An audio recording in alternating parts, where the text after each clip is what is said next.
Muchas gracias por la presentación, gracias a Dios por traernos con vida, gracias Aarón por darme el espacio en este congreso tan importante y gracias a todo el equipo.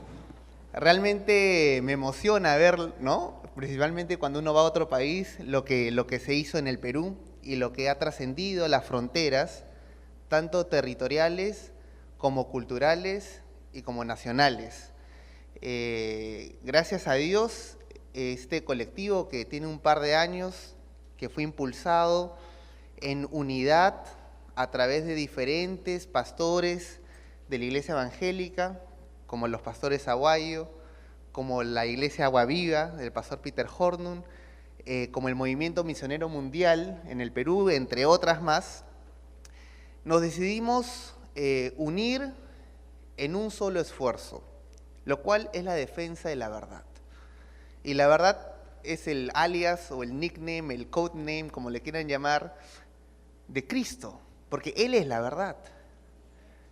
Que Grecia discutía por tanto tiempo sobre la verdad, los filósofos, y Él llegó y dijo, yo soy la verdad. Y la verdad es una, la verdad es universal, la verdad es atemporal, trasciende el tiempo, no hay una verdad nueva o antigua, la verdad es. Y esa verdad hoy se ve desafiada por el príncipe de este mundo, por el padre de las mentiras. Entonces, unidos en un mismo espíritu, que es el espíritu de nuestro Señor, es que estos diferentes pastores y actores de la sociedad civil, políticos, hermanos católicos, nos congregamos para hacer un compromiso público, una declaración pública, que fue la Declaración de Lima, inspirado en la Declaración de Manhattan, que se hizo ya hace unos años en Nueva York. Y lo que esta declaración hizo fue comprometernos de manera pública a seguir defendiendo las siguientes verdades. La verdad de la dignidad de la vida, porque si la dignidad es inherente, no te lo da el Estado, ni la minoría, ni la mayoría, ni la religión, es inherente y es universal, es porque refleja la imagen y semejanza de Dios. Esa es la premisa que ancla la dignidad absoluta en todo el mundo al ser humano. Esta es una verdad que ha sido revelada por la palabra de Dios. Si no reflejara la imagen y semejanza de Dios, entonces la dignidad sería una conquista social o política, una dádiva del gobierno. Pero porque precisamente está anclada a la máxima autoridad en la vida, que es Dios, cuya palabra autoridad viene del prefijo autor, porque Él es el autor de la vida, es que encuentra ahí su verdadero dignidad. Entonces nos comprometimos a defender la verdad de la dignidad de la vida humana, la verdad de la familia, porque la familia fue instituida no por el Estado, no se hizo primero el Estado y después la familia, sino al revés. Dios creó al ser humano, al hombre y a la mujer, Adán y Eva. Primera institución establecida en la tierra fue la familia, mucho antes del Estado e inclusive mucho antes de la religión. Fue la primera institución establecida por Dios mismo. Y todo ser humano proviene de una familia, de un padre y una madre. Esta es una realidad objetiva, invariable, universal y permanente. Y por lo tanto nos juntamos para defender esto que es sagrado. Lo sagrado es lo que no le puedes poner un precio, ¿no? No le puedes poner un precio a la vida humana, no le puedes poner un precio a la familia. Su valor es incalculable, por eso es sagrado. Porque está apartado del mercado o del comercio. No se puede comprar una vida, no se puede comprar una familia, crearlo, modificarlo. Ya esto fue establecido desde el inicio. Y el tercer punto que nos comprometimos a defender fue la libertad. Porque la libertad es un don que Dios nos impartió a nosotros. Nadie elige ser libre y nadie puede renunciar a ser libre. Todos somos libres. Todos somos libres por diseño, a pensar lo que queramos pensar, bien o mal. Somos libres. Esa facultad no viene del Estado, no viene de la religión, no viene de la minoría ni de la mayoría, no viene del hoy, ni del ayer, ni del mañana. Eso refleja una vez más la imagen creadora de nuestro Dios. Somos libres por diseño. Entonces la libertad no puede ser retirada, lo que sí puede ser es censurada por el hombre, reprimida, limitada, perseguida, pero nunca se va a poder quitar la libertad. Qué bueno fuera que existiera el chip que se llame pensamiento de Cristo y uno lo meta y ya no tenga que lidiar más con la tentación. Pero somos librepensantes, aun cuando hemos decidido seguir a Cristo, cada día tenemos que levantarnos y batallar la buena batalla de la fe. Pero el hombre que rechaza a Dios, que desconoce la fuente y la autoría de la vida, de la familia, de la libertad, inmediatamente busca suplantarlo y convertirse en un Dios, el Dios que decide quién vive y quién muere. Entonces se inventan teorías, se inventan pensamientos, ideologías que pretenden colocarle un valor relativo a la creación de Dios, que somos los seres humanos. Y esto ha sido a lo largo de la historia. Cuando uno rechaza a Dios, inmediatamente adopta cualquier pensamiento. Por eso, en base a estos pensamientos falsos, es que el mundo ha sufrido una consecuencia bárbara. Por ejemplo, la ideología del darwinismo introdujo la noción de que habían subhumanos. Habían humanos no tan evolucionados y por lo tanto no tenían los mismos derechos. Pero gracias a Dios se levantó un joven cristiano en Inglaterra, Wilberforce, y luchó por décadas recordando que la dignidad de todo ser humano, más allá del color de piel, es inherente porque refleja la imagen y semejanza de Dios. Esta premisa la recogió John Locke y es por eso que este es el fundamento de la dignidad como una cuestión inherente. ¿Quién produjo este cambio en la historia humana? Los cristianos basándose en una verdad, y esa verdad es Cristo. Después, esta ideología introdujo también el machismo, porque en la Biblia se habla de varón y mujer, pero en la ideología darwinista se habla del macho como el sexo fuerte y la hembra como el sexo débil. Introdujo no solo el racismo, sino también el machismo, de forma teórica. Y esto inclusive se tradujo y se trasladó a los temas políticos para generar una supervivencia del más apto o el más fuerte. De ahí se introdujeron otras ideologías nocivas como la eugenesia, que era buscar perfeccionar la raza humana. Entonces habían niños o niñas con problemas congénitos, la justificación era exterminarlos para purificar la raza. Todos estos ejemplos demuestran que el hombre en su soberbia pretende suplantar a Dios y pretende definir el valor del ser humano, cuando ese valor ya fue definido desde el inicio, porque refleja la imagen y semejanza de Dios, el hombre y la mujer, ambos creación divina, ambos con un valor absoluto. Y después vino la eutanasia, que introduce sutilmente la idea de que la dignidad tiene fecha de vencimiento, caduca, cuando uno entra a la vejez. Y si va a generar un gasto y una carga, es mejor eliminarlos. Pero, ¿qué entonces es lo que resiste la implementación de estas falsas ideas que buscan menoscabar el valor del ser humano? ¿Qué fuerza? Solamente la verdad. Y esta verdad que es Cristo, esta verdad que es revelada. No se puede defender el valor absoluto sin Dios. Es imposible. ¿Cómo podríamos nosotros decir que todo ser humano tiene el mismo valor sin Dios? Sería una posición relativa, personal. Pero precisamente apelamos a Dios para demostrar que hay una autoridad mayor que la de los hombres, como bien lo dijo Aarón al inicio. Por encima de un juez hay otro más grande, por encima de un gobernador hay uno más grande.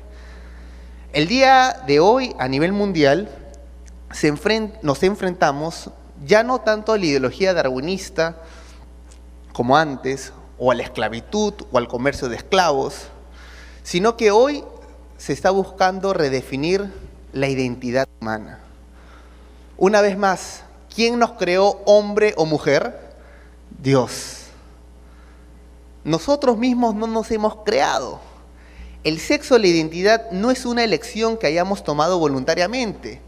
A ninguno de nuestros hijos se le asigna el sexo. Somos hombres o mujeres. Ni siquiera nacemos hombres o mujeres, porque desde antes que nazcas ya eres hombre o mujer. Por eso a los 5 meses uno se hace una ecografía a la mujer y se puede ya ir viendo el sexo del bebé. No es que cuando nació hombre o mujer, no, es hombre o mujer desde antes que nazca. Ya tienen su código genético en el preciso instante de la concepción. Desde ese momento ya está todo el diseño que ese ser humano va a tener desde ese instante hasta aún después de muerto. La identidad trasciende la temporalidad, porque uno es hombre o mujer desde antes que nazca y aún después de muerto, un cabello o el hueso se puede evaluar y puede revelar lo que uno es. Entonces no se puede cambiar lo que uno es. No solamente está evidenciado en los genitales, eso es falso. Cada célula de nuestro cuerpo revela nuestra identidad.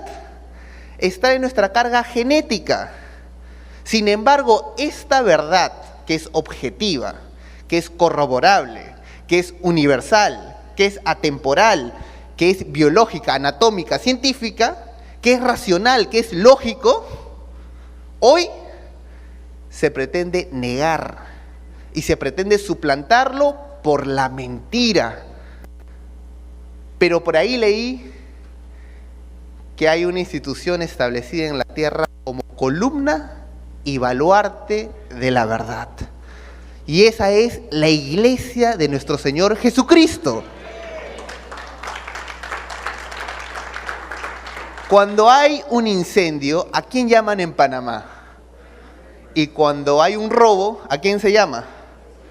Y cuando falta la verdad, a la iglesia. Nosotros somos los responsables delante de Dios y de nuestros prójimos de dar testimonio de la verdad a tiempo y fuera de tiempo. Es la esencia por la cual nosotros damos testimonio de la verdad que es Cristo. Es lo que Cristo le respondió a Pilato, le dijo: por esta razón nací y vine al mundo, para dar testimonio de la verdad. Todo aquel que está en la verdad oye mi voz. La verdad es lo que distingue la cosmovisión cristiana. Es lo mismo cuando se habla de una sociedad centrada en la verdad o una sociedad cristiana, es lo mismo. Por eso cuando se dice que estamos entrando en una época post-verdad, es lo mismo que decir que estamos entrando a una época post-cristiana. Porque el cristianismo busca, apela, sostiene la verdad. Y si entraríamos a una época post-verdad, entonces, ¿qué viene en reemplazo de la verdad? La mentira. Y con la mentira, la irracionalidad. La primera ley de la lógica es la ley de la no contradicción, que te dice que no pueden haber dos verdades opuestas a la vez. O sea, uno no puede ser hombre físicamente y mentalmente mujer y ambas posturas ser válidas, porque se rompe la ley de la no contradicción de la lógica. No es lógico, no es racional. Sin embargo, hoy se exalta la ruptura de la ley de la no contradicción. Se exalta la mentira y como consecuencia de exaltar la mentira, entonces se pierde la verdad. Pero por ahí también leí un versículo que dice: los juicios del Señor son justos y verdaderos a la vez. No existe justicia que se base en la mentira. Para que la ley sea justa, tiene que ser veraz a la vez. No puede haber un juicio que se resuelva basado en la mentira y llamarlo a ese juicio justo. No se puede. Y el cristiano tiene la obligación espiritual y moral de primeramente adherirse y someterse a la verdad revelada y eterna de Cristo antes que a la imposición temporal de la mentira. Y ejemplos lo hemos visto a lo largo de la historia. Sadrac, Mesach y Abednego, los amigos de Daniel. Cuando el rey Nabucodonosor construye la estatua y les pide que se inclinen, ellos dan una respuesta que va en 3 partes. La primera parte dice: no tenemos por qué darte razón de esto. Esto significa que fueron los precursores de la libertad de conciencia y la libertad religiosa. En otras palabras, ellos le dijeron al Estado: ni siquiera te tengo que dar una explicación en lo que creo. El Estado no tiene ninguna prerrogativa para preguntarte en qué crees, cómo crees, por qué no adoras, a quién adoras. Porque la conciencia no lo da el Estado, lo da Dios. Por eso, osadamente, 3 que no se postraron ante la mentira, cuando fueron convocados delante del rey, le dijeron: no necesitamos darte razón de esto. Qué valientes, ¿no?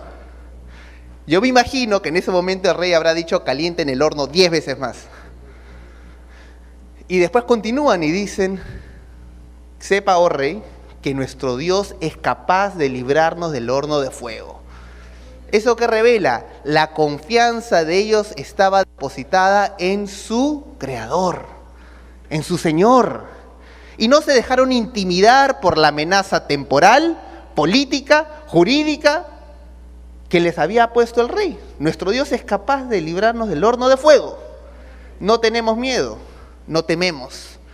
Y concluyen de la forma correcta. Dicen: pero aún si nuestro Dios no nos salva, no nos postraremos a adorar. Esto, hermanos, se llama entrega, a pesar de las consecuencias. Aún si me muero quemado, no me postraré ante la mentira. No sacrificaré mi conciencia ante el altar de las ideologías de este mundo, porque mi lealtad y mi fidelidad está anclada a Cristo, a la verdad, de inicio a fin. Y hoy esta mentira ha cobrado fuerza y se pretende imponer desde los estamentos y las instituciones políticas alrededor del mundo, empezando desde la ONU, la OEA. Se presenta esta mentira como una teoría, la teoría de género, le dicen. ¿Pero qué finalmente es el género o la identidad de género? Es la mentira que dice que uno puede crear su propia identidad negando lo que es. Entonces, el primer riesgo de la ideología de género es que te enseña a rechazarte. Y al rechazarse uno mismo lo que es, rechaza el autor que nos hizo, a Dios. Entonces, uno no es ni hombre ni mujer, uno es nada, nada, nada, no eres nada. ¿Qué eres entonces? Según la mentira del género, eres tu propia creación, tú eres tu creador, tú eres tu Dios. Tú defines tu identidad. Y si por ahí se levanta Aarón Lara y te dice que tú eres lo que eres, lo denuncias. Lo acusas de transfóbico, de homofóbico, lo investigas, le mandas el sistema tributario del Estado, lo buscas minuciosamente para callar finalmente la verdad. Porque el fondo del asunto no es que buscan hacernos juicios porque buscan la justicia. No es que abran investigaciones porque buscan la verdad. No es que hacen campañas de desprestigio de las personas porque les importa el honor. No. El quid del asunto es que buscan disuadirnos de seguir a la verdad porque el horno comienza a quemar. Entonces algunos se quedan afuerita nomás del horno y gritan: ¡ah! Dios, heme aquí, envíalo a Él. Vamos a orar por ti.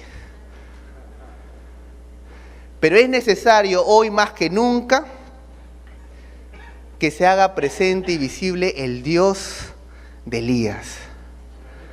Y para eso Dios requiere hombres como Elías, que rompan todo compromiso con el mundo solamente para buscar agradarle a Él. Se requiere la santidad de José, la sabiduría de Daniel, la valentía de David, la entrega de Esther. Se requiere que se visibilice el cuerpo de Cristo en la tierra, la iglesia, sin mancha ni mácula, santa, únicamente anclados en servir la verdad. Y a lo largo de la Biblia vemos historia tras historia de cómo la mentira se pretende imponer por medio de la fuerza política. El caso que hemos visto, Nabucodonosor, que era un hombre tirano. Después a Daniel mismo le tocó, pero Daniel era un demócrata, porque la iniciativa no vino de él. Los 120 sátrapas, si mal no recuerdo, se unieron y unánimemente le plantearon una norma. Y de los 3 consejeros, 2, el único que no estuvo presente, ¿quién fue? Daniel, porque contra él fue hecho la ley. Entonces ya con un rey demócrata se lava las manos y lo hace firmar por la ley de Media y Persa, que es como decir por la OEA y por la ONU, por el derecho internacional, vinculante, no se puede resarcir. Y cuando se enteran, gloria a Dios,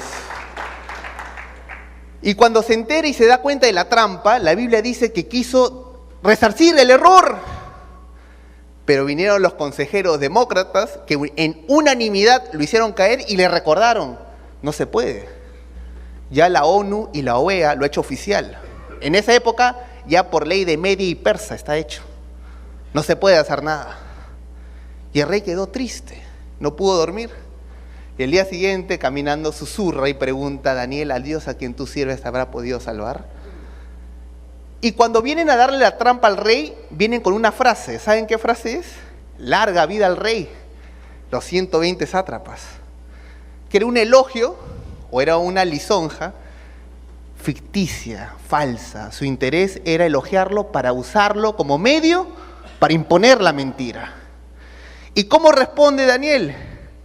Larga vida al rey. Pero esa larga vida al rey era genuina y era verdadera. ¿Cuál es la conclusión? Tanto en la época de Nabucodonosor, como después me parece que ese rey, Ciro o Darío, ¿no? ¿Cómo responde? Ambos casos terminan diciendo que todo el pueblo conozca que el verdadero Dios es de este pueblo. Y eso es lo que se denomina a lo largo de la historia los órdenes mundiales. Cuando se habla del nuevo orden mundial, que ahora está muy de moda, algunos piensan que es recién la aparición de un nuevo orden. No, el nuevo orden mundial o los nuevos órdenes mundiales han iniciado desde el inicio de la historia, desde el Génesis. La mentira se impone por un tiempo, la iglesia despierta y lo destrona y se olvida y después vuelve la mentira. Es así, unida y vuelta, ida y vuelta. El corazón del hombre no evoluciona, no se redime a sí mismo. Por eso es que Salomón dijo, ¿habrá algo nuevo debajo del sol? No lo hay. ¿Qué será mañana? Lo mismo que fue ayer. Lo único que el hombre ya no tiene memoria de él. Pero esto se repite. Lo que pasó con Daniel, lo que pasó con sus amigos, ahora nos toca a nosotros. Pero ¿cuál es la buena noticia? Que en nuestro Dios no hay sombra de variación ni cambio alguno. Él sigue siendo el mismo Dios que estuvo con Daniel, el mismo Dios que estuvo con los amigos de Daniel, que estuvo con Esther, que estuvo con José. Él mismo no ha cambiado y está acá en Panamá y está en cada rincón del mundo. Quiero que vayan poniendo el video de la momia, porque quiero darles un ejemplo de que ninguna mentira es eterna. Hubo una momia transgénero. Vamos con el video, vamos con el video.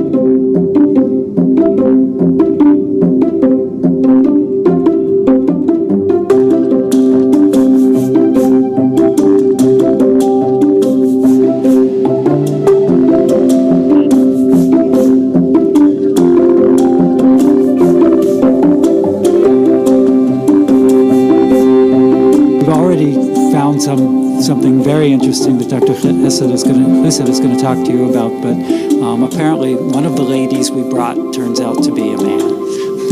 In that one in particular, the soft tissues were very well preserved, and you can actually see the penis is still intact. You can make out some of the structure of the internal organ of the penis, and so that's how we were able to tell beyond a reasonable doubt that this was a male.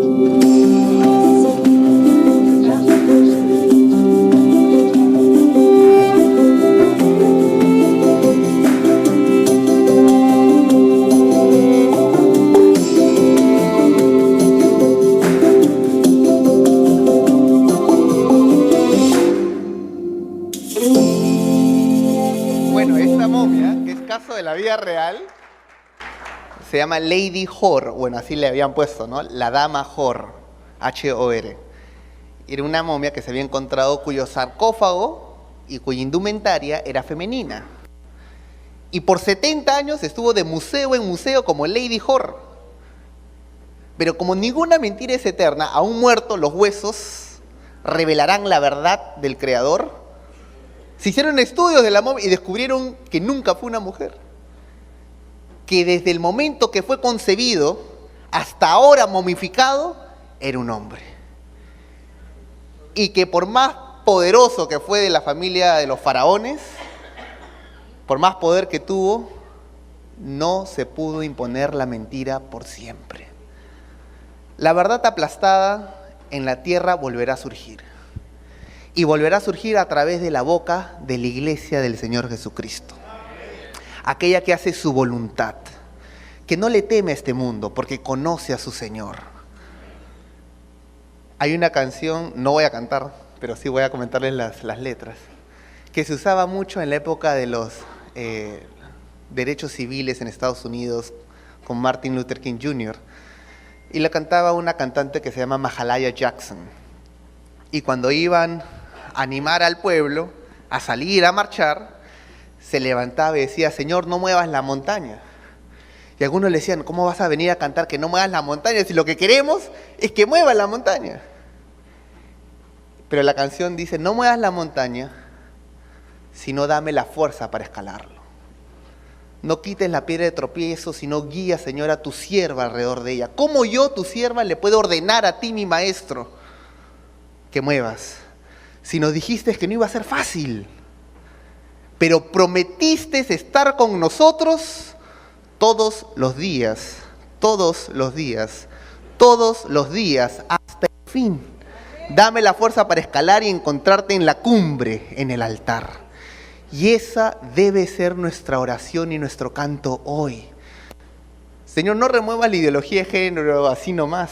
Úsanos, Señor, úsanos para profesar tu verdad inadulterada delante de los hombres. Para evidenciar al mundo que hay un poder más poderoso que la ONU, más poderoso que la OEA.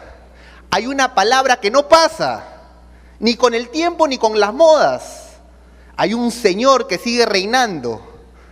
Y a ese Señor nosotros como pueblo nos sometemos y atravesamos el Mar Rojo.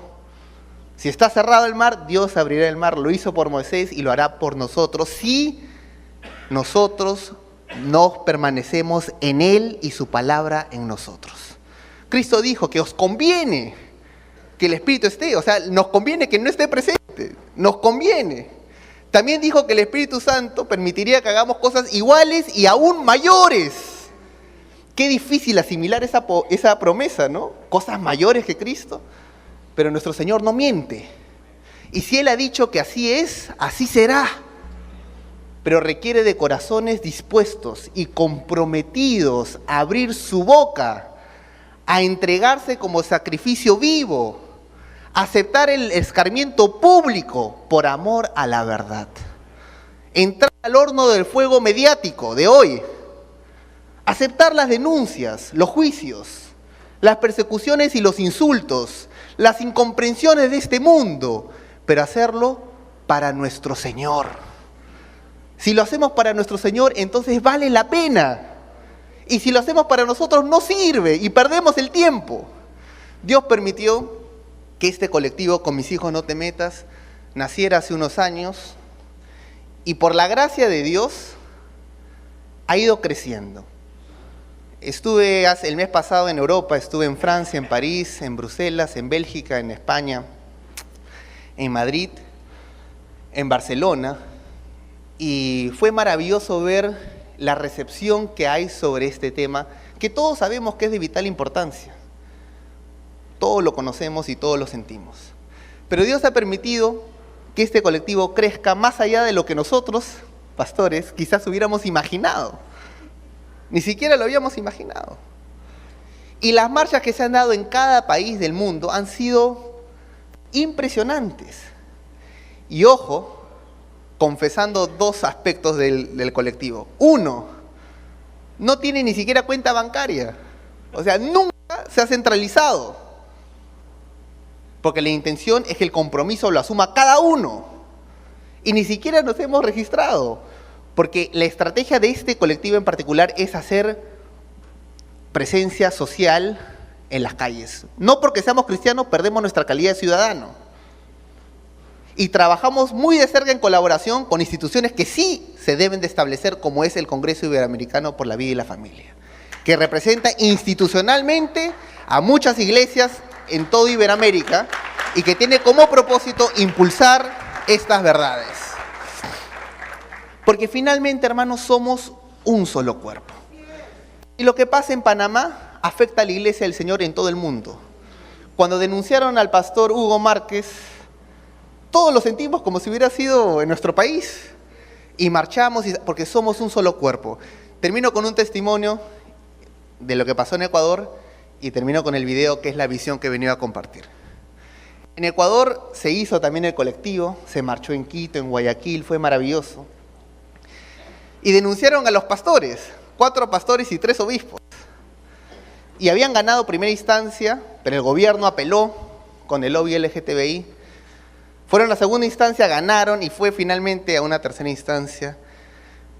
Y preocupados los pastores, porque no son pues abogados, no están en el tema de la litigación, son pastores. No están para estos temas políticos de presión mediática, jurídica. Convocan una marcha el día del juicio, el último juicio. Entonces la gente se anima y marcha temprano, 9 de la mañana, repleto la plaza en Quito. Están marchando y los jueces, inteligentes, como ven la presión social, piden un cuarto intermedio y resumen el juicio después de 4 horas. Y uno sabe que 4 horas parado en una plaza en el sol es precisamente para desgastar al público. Entonces, en 4 horas ya no había discursos que dar. Ya la tensión crecía. Y estaban preocupados porque el juicio lo iba a dirimir un juez. Y este juez no daba luces a qué lado se inclinaba. Sabían que era agnóstico, pero también era un hombre recto. No se sabía su voto. Pasando las 4 horas, el volumen de los que habían asistido comienza a reducirse. Y finalmente un grupo de hermanas sacan la pandereta en mano y se van a una esquina y comienzan a adorar. Y comienzan a cantar, si tuvieras fe, como un granito de mostaza. Y los organizadores entraron en un dilema. Les decimos que se callen porque está la prensa y nos van a acusar de fanáticos religiosos, o les dejamos cantar. Algunos decían, mira, si van a cantar, que canten en la iglesia. Y otros decían, pero no, son los que han venido primerito. Y si se van, ya nos quedamos sin nada. Mientras se discutía, las hermanas seguían cantando, coro tras coro. En eso el juez que iba a dirimir el voto antes de ingresar a la sala, se va por el balcón a fumar un puro. Y cuando llega a la esquina, las hermanas estaban cantando, he decidido seguir a Cristo. Si otros vuelven, yo sigo a Cristo. La cruz delante y el mundo atrás. Y el juez dice, ¿dónde he escuchado esta canción? Y se pone a pensar, esa melodía le era familiar. Y recuerda que esa canción le cantaba su madre. Cuando era niño, su madre. Entonces dice, ¿cómo puedo yo sentenciar a mi madre que en paz descanse? ¿Cómo?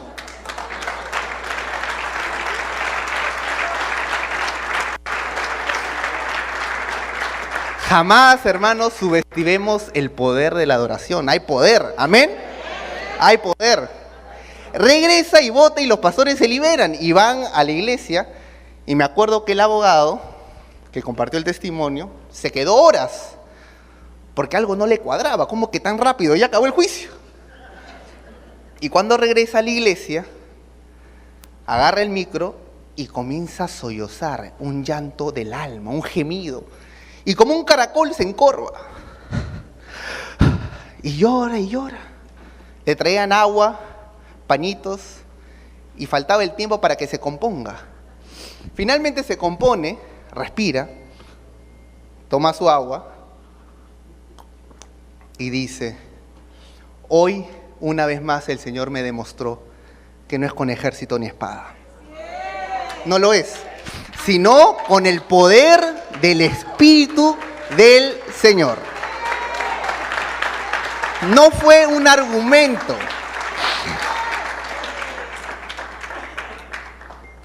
Sino la lealtad y la fidelidad de adorar al Señor en medio de la adversidad. Vamos con el tercer video, por favor.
De este año se ha marchado ya en todo el continente sudamericano, en diferentes fechas. Algunas veces marchaba Argentina, otras Bolivia, otras Perú.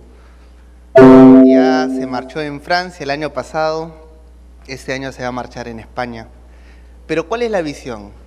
La visión es orar para poder definir una fecha única y hacer temblar no solamente las naciones, sino los continentes. Todo Iberoamérica de pie, un solo día. Europa, un solo día. Y que en un solo día se manifieste la gloria de Dios a través de su iglesia, que le es leal y fiel, sin mancha ni mácula y sin temor alguno a este mundo, sin temor a ninguna amenaza jurídica, ni política, ni cultural, ni terrenal, sino que renueve su compromiso de forma notoria, visible, pública, para que los príncipes de este mundo y las potestades recuerden que hay un pueblo que Él es fiel a su Señor. Y si tendremos que ir al horno, iremos en mancha, en conjunto, en grupo, y poder exclamar en cada nación presente: heme aquí, Señor, aquí estamos, para defender tu verdad, lo que tú estableciste, la dignidad de la vida, la familia compuesta por un hombre y una mujer, la identidad de nuestros hijos y la libertad, que son dádivas y dones de ti, Señor, y no del hombre. Entonces, en el Congreso Iberoamericano, compartiendo con Aarón, con los pastores aguayos, vamos a estar definiendo una fecha única, que muy pronto se les anunciará. Y cuando se tenga esa fecha única, pues va a ser más emocionante que el Mundial. Todos con nuestra bandera nacional, con los colores de Con mis hijos no te metas y armados con la verdad. Y vamos a proclamar la verdad. Hay una espada, hermanos, que es la palabra de Dios. Y es la única espada que cuando se desenvaina, sana, no mata. Y nuestras naciones y el continente requieren escuchar la verdad de Cristo. Ya es hora. Ha llegado el momento, es el tiempo que nos unamos todos los países en Él, en su verdad, y lo que Dios quiere que hagamos, que es vivir para su gloria. Que Dios le bendiga, muchas gracias.